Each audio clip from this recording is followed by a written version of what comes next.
El tema que voy a compartir en esta tarde lo he titulado Niveles de intimidad con Dios. Podríamos también decir niveles de comunión con Dios, ¿verdad? Niveles de intimidad o niveles de comunión con Dios.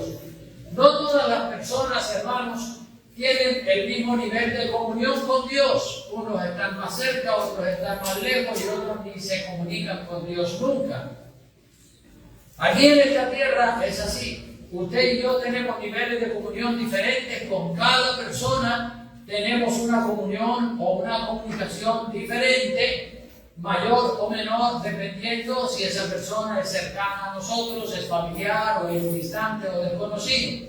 Por ejemplo, con un vecino, usted le dice hola, buenos días, buenas tardes, buenas noches y cosas así. Y esa es la comunión que tiene usted con un vecino. Con un buen amigo, pues, o un pariente, usted lo pasa al salón de su casa y se toma un café con él y le pregunta cómo está la familia, cómo te va el trabajo. Tiene una comunión un poco más estrecha porque es un amigo. Si es un hermano o es tu hijo o tu hija, pues entonces tienes una comunión todavía más estrecha. Te sientas con él a comer en la mesa, tienes muchas cosas en común con él o con ella, y hablas más que con el vecino, ¿verdad? O con un amigo. Y si es con tu esposa, o con tu marido, la comunión es más de intimidad a solas los dos, en su habitación, porque a tu cónyuge le cuentas todos tus secretos, todas tus cosas íntimas, que no se las cuentas a nadie, ¿verdad? Y es maravilloso tener un matrimonio bien avenido.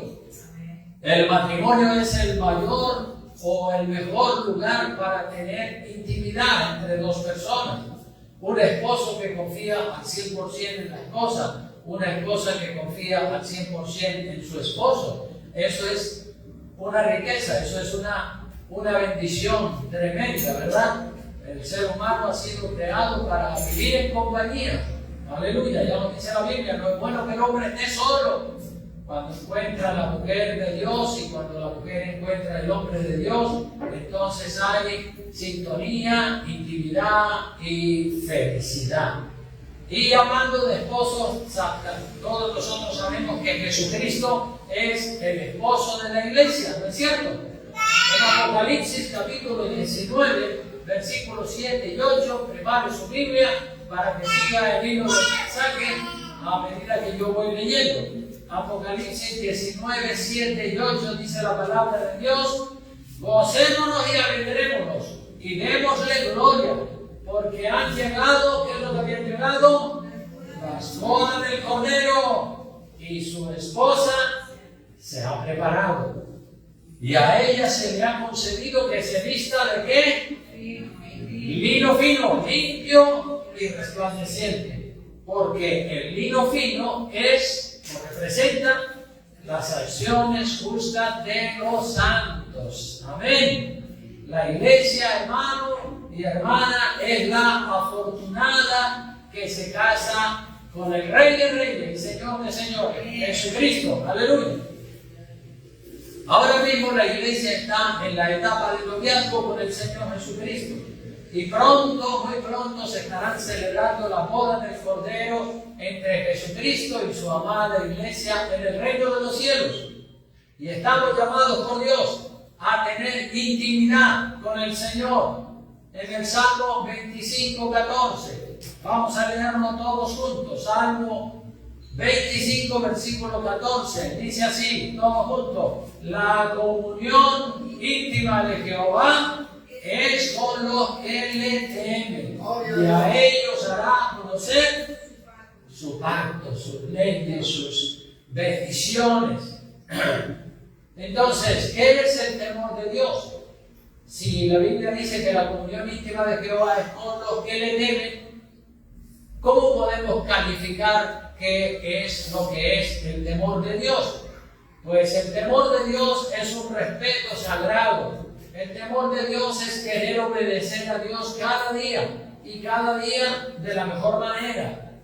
Es no hacer oído sordo a lo que Dios nos manda en su palabra.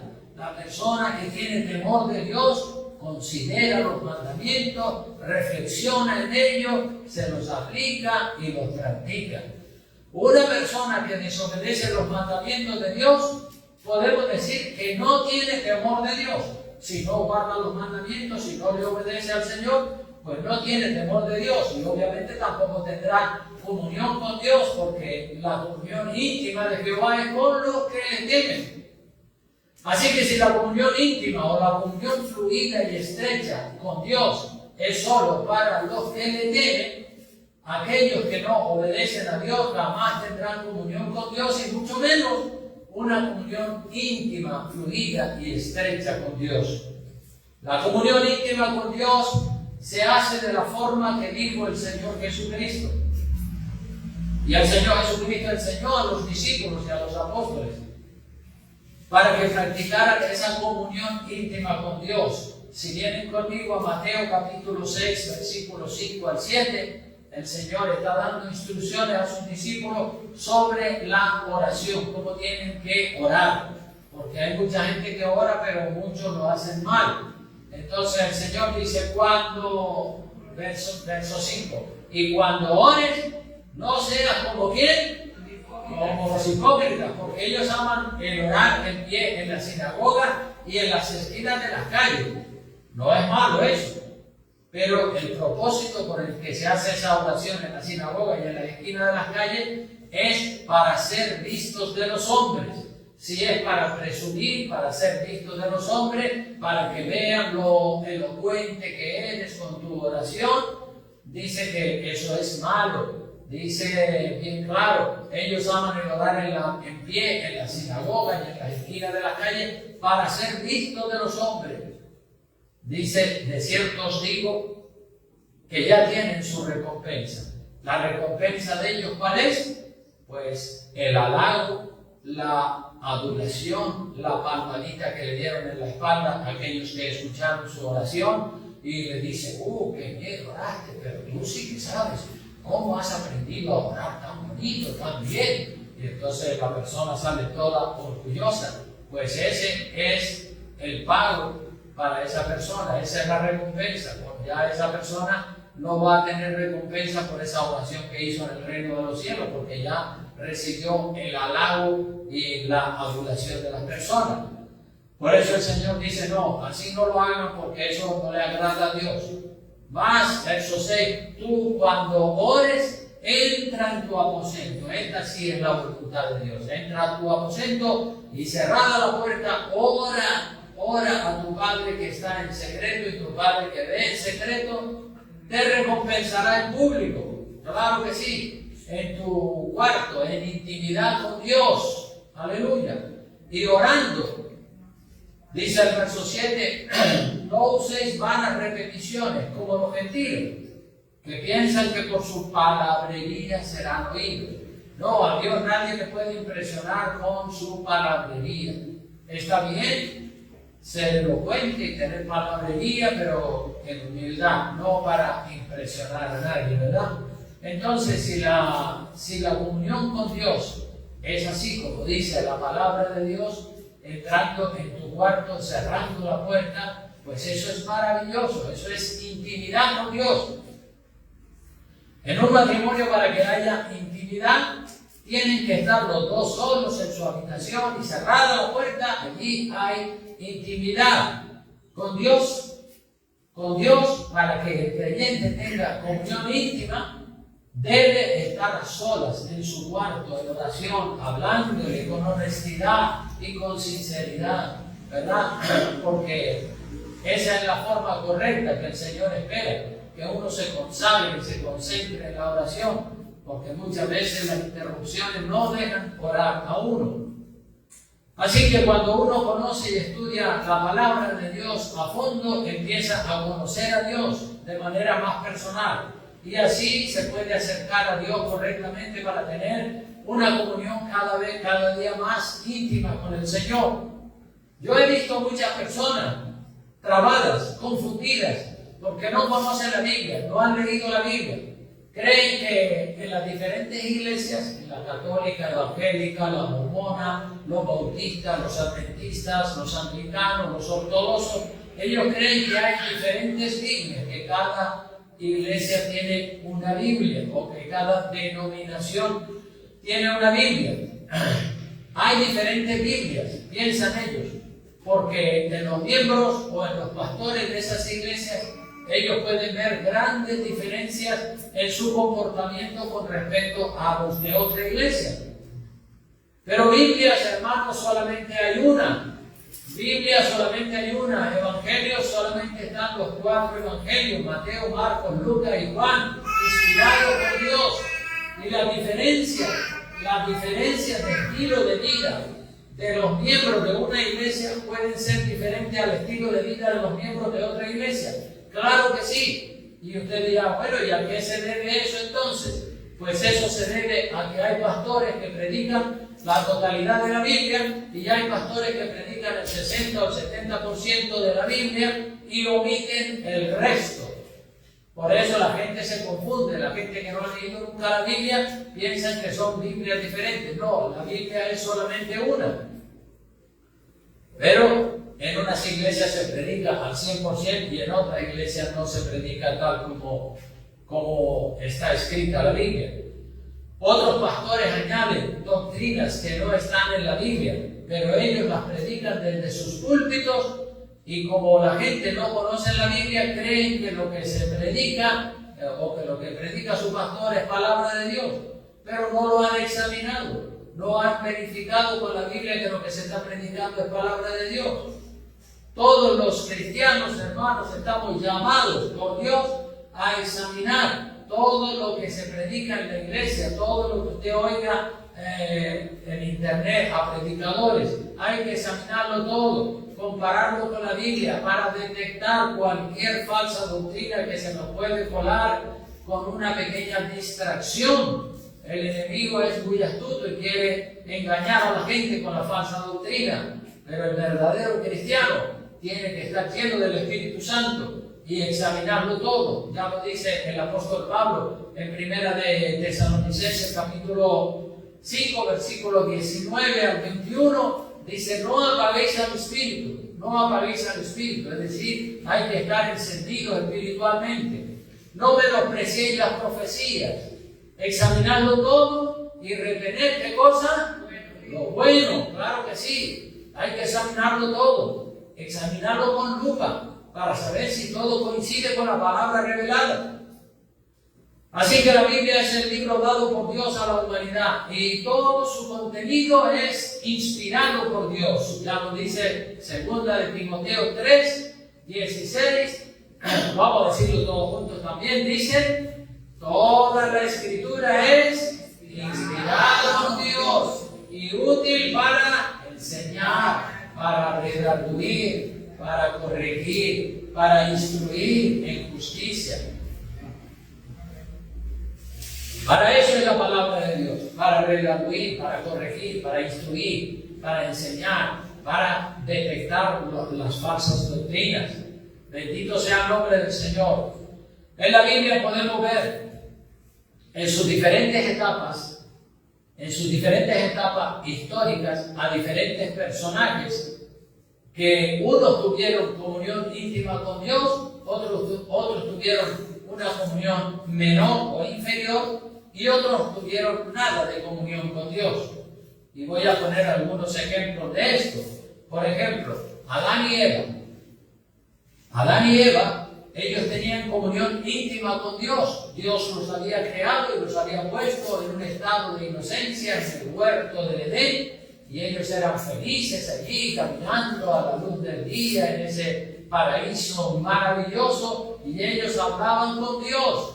Pero a raíz del pecado de comer del árbol del conocimiento del bien y del mal, esa comunión maravillosa se rompió.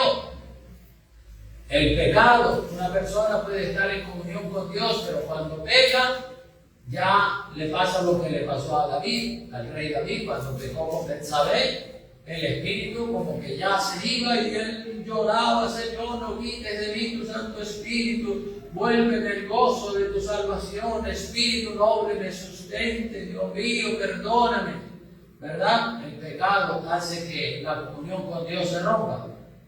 Otro personaje que caminó con Dios fue Enoc. Enoc, séptimo desde Adán, en capítulo 5 del libro de Génesis, dice, vivió Enoc 65 años y engendró a Matusalén. Enoc fue el padre de Matusalén y Matusalén vivió 969 años, que le faltó solamente 31 años para alcanzar un milenio, 1000 años de vida, ¿verdad? Por eso se usa mucho ese refrán, ese es más viejo que Matusalén, ¿verdad? Queriendo exagerar un poco sobre la vida de una persona. Dice en el verso 22 que caminó Enoc con Dios después que engendró a Matusalén 300 años y engendró hijos e hijas. Y fueron los días de Enoc 365 años. Caminó pues Enoc con Dios y desapareció porque le llevó Dios. Oí una prédica en una ocasión que decía el predicador que bueno, que Enoc y Dios cada día salían a caminar juntos y caminaban largos caminos juntos, caminando, y un día de tan lejos que habían llegado en su caminar, ya estaban más cerca de la casa de Dios y Dios les dijo, bueno, Enoc, quédate aquí y ya no regreses a tu casa, quédate en mi casa. Es decir, Enoc fue traspuesto por Dios, se lo llevó Dios al cielo y Enoc no vio la muerte. Los dos únicos personajes de la Biblia que no vieron la muerte son Enoc y el otro ¿quién? Elías. Sí, esos dos no murieron. Por eso dicen algunos pensadores que tienen que volver otra vez esos dos a la tierra y morir en la época de la gran tribulación. Pero bueno, ese es otro tema. El tema de hoy es niveles de comunión con Dios, que es lo que estamos tratando de decir. Entonces, Enoc caminó con Dios. Abraham fue otro que caminó con Dios. En Génesis 12, del 1 al 3, dice, pero Jehová había dicho a Abraham, vete de tu tierra y de tu parentela, de la casa de tu padre, a la tierra que te mostraré, y haré de ti una nación grande, y te bendeciré y engrandeceré tu nombre, y serás bendición. Bendeciré a los que te bendijeren, y a los que te maldijeren maldeciré, y serán benditas en ti toda la familia de la tierra, es decir, en la fe de Abraham. Así que Abraham fue otro príncipe que tuvo una comunión íntima con Dios. Abraham se le conoce como el padre de la fe. Luego Isaac, hijo de Abraham, y Jacob, nieto de Abraham, eran herederos de las promesas que Dios le hizo a Abraham. Y estos personajes, el hijo y el nieto, tuvieron también una comunión preciosa con Dios. Moisés fue otro varón de Dios que hablaba con Dios cara a cara, que tenía una comunión íntima, muy íntima con Dios todos los días.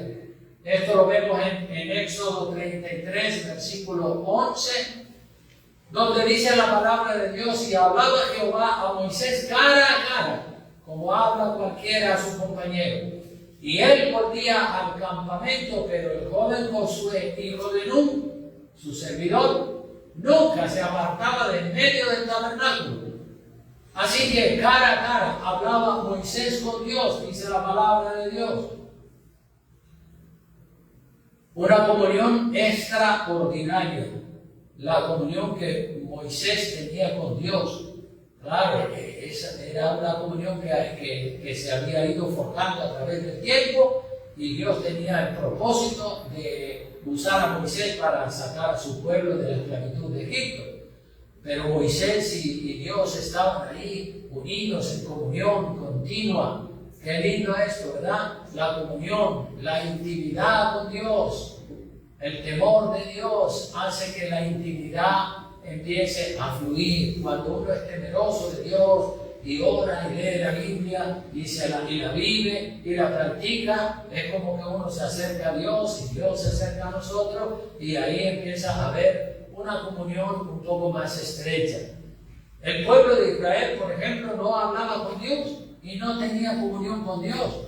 Ellos, para hablar con Dios, lo que le tenían que decir a Dios se lo decían a Moisés, y Moisés iba y hablaba con Dios. Y cuando Dios le tenía que decir algo al pueblo, no se lo decía directamente, sino se lo decía a Moisés y Moisés se lo decía al pueblo. Moisés era el intermediario. Moisés estaba en santidad, en comunión íntima con Dios. El pueblo no. Y si vamos al Nuevo Testamento, vemos a Jesús, quien tenía obviamente una comunión estrechísima con el Padre. Luego vemos también, en el caso de los 12 discípulos, vemos que el Señor Jesucristo elige a 3 de ellos para llevarlos a tener una experiencia, una intimidad con Dios en el monte de la transfiguración. Si vamos a Lucas capítulo 9, versículo 27, dice la palabra de Dios: pero os digo, en verdad que hay algunos de los que están aquí que no gustarán la muerte hasta que vean el reino de Dios. Aconteció que como 8 días después de estas palabras, que tomó a Pedro, a Juan y a Jacobo, y subió al monte a orar. Solo Juan, Pedro y Jacobo fueron con él al monte a orar. Los otros 9 no fueron con él. Y entre tanto que oraba, la apariencia de su rostro se hizo otra, y su vestido blanco y resplandeciente. Y aquí 2 varones que hablaban con él, los cuales eran Moisés y Elías, quienes aparecieron rodeados de gloria y hablaban de su partida que iba Jesús a cumplir en Jerusalén. Y Pedro y los que estaban con él estaban rendidos de sueño, mas permaneciendo despiertos, vieron la gloria de Jesús y a los 2 varones que estaban con él. Y sucedió que apartándose ellos de él, Pedro dijo a Jesús: Maestro, bueno es para nosotros que estemos aquí y hagamos 3 enramadas, una para ti, una para Moisés y una para Elías, no sabiendo lo que decía. Mientras él decía esto, vino una nube que los cubrió y tuvieron temor al entrar en la nube. Y vino una voz de la nube que decía: Este es mi Hijo amado, a él oíd. Lo mismo que pasó cuando el Señor se estaba bautizando, ¿verdad? Y cuando cesó la voz, Jesús fue hallado solo, y ellos callaron, y por aquellos días no dijeron nada a nadie de lo que habían visto. Se quedaron impresionados y guardaron silencio. Entonces, aquí vemos que 3 de los 12 discípulos el Señor los llama y se los lleva al monte a orar. ¿Por qué será que el Señor se lleva a estos 3 y a los otros 9 los deja abajo en el valle y no los invita a subir con él al monte? Pues yo pienso, usted podrá pensar lo que quiera, pero yo pienso que estos 3, Pedro, Jacobo y Juan, eran más consagrados, más entregados. Los demás también le seguían, pero Pedro y Jacobo y Juan, ellos tenían un deseo más grande, ellos eran más fervientes, más entregados, más buscadores de Dios. Quizás fue por eso que el Señor los invitó a estos 3 y a los otros 9 los dejó. No, el Señor no es que haga acepción de personas, pero el Señor ve quién de verdad le ama y quién le ama más, quién le ama un poco menos y quién no le ama nada. Entonces estos 3, yo pienso que tenían una comunión más íntima con el Señor y que eran más maduros que los otros 9, y entonces el Señor los lleva para que tengan esta experiencia y para que sean impactados por esta experiencia magnífica y maravillosa. Así que aquí vemos niveles de comunicación, niveles de comunión con Dios. En otro nivel de comunión estaban los 9 apóstoles, ¿verdad? Ellos también tenían comunión con el Señor, pero no tanta como la que tenía Pedro, Jacobo y Juan. Estos 3 yo creo que tenían una comunión más íntima con el Señor. Entonces aquí vemos diferentes niveles de comunión con Dios. Dependiendo del deseo que la gente tenga de buscar a Dios, así será la comunión que tengan con Dios. Si una persona no ora nunca, pues no va a tener comunión con Dios nunca. Y hay personas que no oran nunca, nada, o casi nada. O si oran, oran a lo mejor un par de minutos y ya está. Dan gracias por la comida y eso es todo. Pero hay que meterse más en oración, gloria a Dios. Todos los primeros domingos del mes estamos reuniéndonos aquí en la iglesia y estamos orando y ayunando. Hoy, por ejemplo, estuvimos hasta las 4 de la tarde, después que terminó el culto a eso de las 12 o las 12:30, nos quedamos hasta las 4. Y uno ve quién de verdad ama a Dios. Uno ve que los que de verdad aman a Dios, ellos vienen a orar. Son la minoría. La mayoría se van. Dicen, no, tengo que hacer esto, tengo que hacer lo otro, tengo que hacer aquello, para allá y para acá. Y siempre no se quedan en la iglesia a orar. No sé qué pasó. Bueno, se le acabaron las pilas, parece. Son dos pilitas pequeñas que hay ahí, Juan. No, son dos que están encima de la mesa. Vamos a cambiarle la pila al micrófono y que la cargué, pero se acabaron pronto. Vamos a poner dos pilas nuevas a ver si así va la cosa mejor.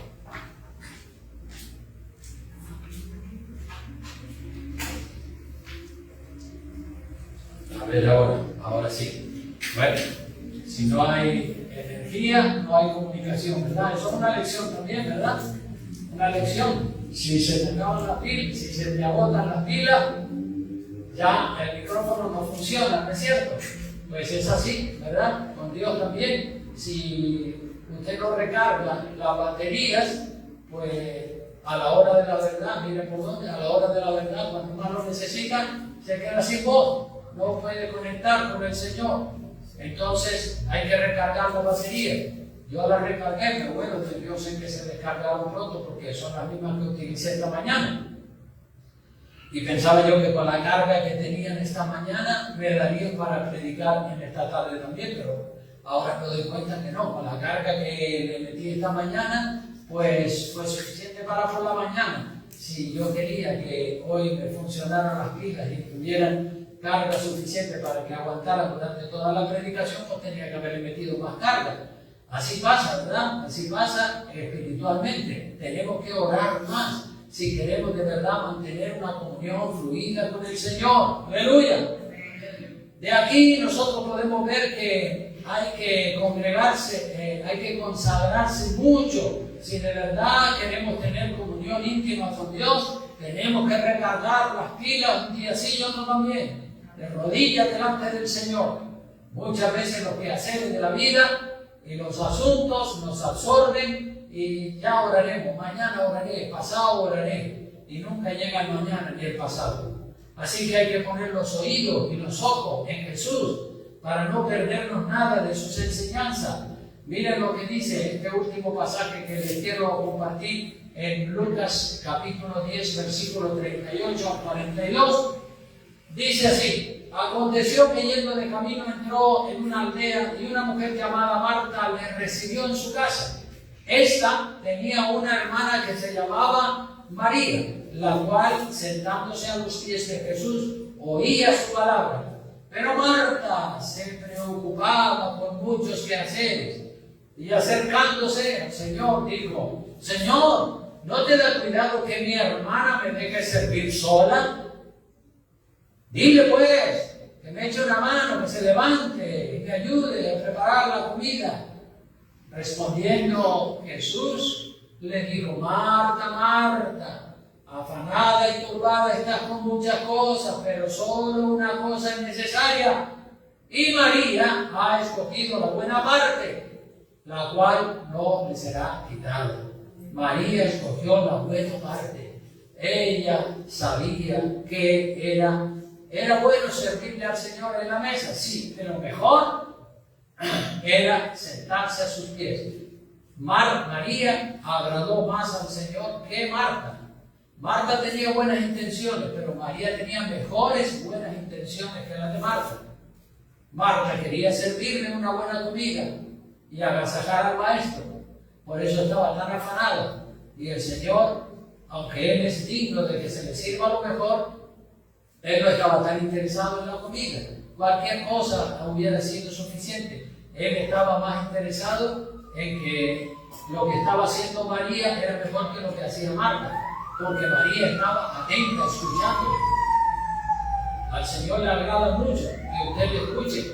Al Señor le agrada mucho que usted entre en su cuarto, y como leímos antes, cerrada la puerta, entre en su cuarto y ore a Dios. Y su Padre que ve y que oye en lo secreto, le recompensará en público. Así que la buena parte de las cosas es sentarse a los pies de Jesús y orar y leer la Biblia en intimidad con Dios.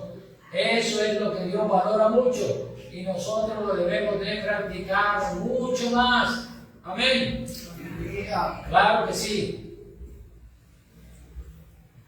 Bueno, pues vamos a inclinar el rostro y vamos a orarle al Señor y decirle: Dios mío bendito, es verdad, necesitamos orar más, Señor. Nos conformamos con poquito, Dios mío, no le metemos la suficiente carga espiritual de oración a nuestro cuerpo, Señor, y por eso muchas veces andamos debilitados. Dios mío bendito, perdónanos, Señor. Queremos en adelante, Dios mío, poder orar más, tener más comunión contigo, Dios mío, tener esa comunión estrecha contigo, Padre Santo de la gloria, y dedicarle más tiempo a la oración, Padre bueno.